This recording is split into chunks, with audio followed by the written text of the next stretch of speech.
திருப்பத்தூர் மாவட்ட ஆட்சியர் அலுவலக வளாகத்தில் பல்வேறு கோரிக்கைகளை வலியுறுத்தி வருவாய்த்துறை கிராம உதவியாளர்கள் உண்ணாவிரத போராட்டத்தில் ஈடுபட்டனர்.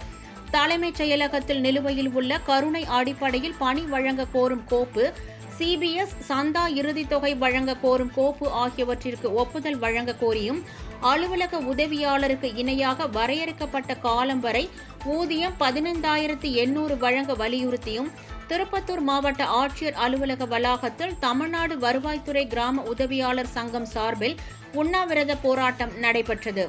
இதில் 50க்கும் மேற்பட்ட ஊழியர்கள் கலந்து கொண்டு கோரிக்கைகளை வலியுறுத்தி உரையாற்றினர்.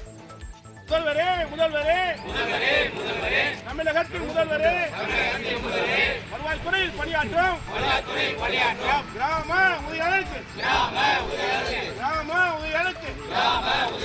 வரையறுக்கப்பட்ட கால ஊதியம் வழங்க வேண்டும்.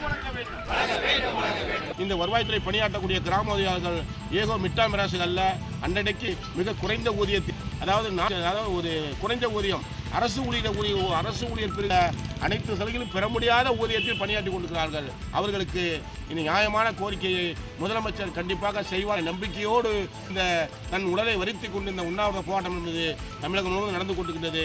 அதன் அடிப்படையில் மீண்டும் முதலமைச்சர் செய்வார் என்ற நம்பிக்கையோடு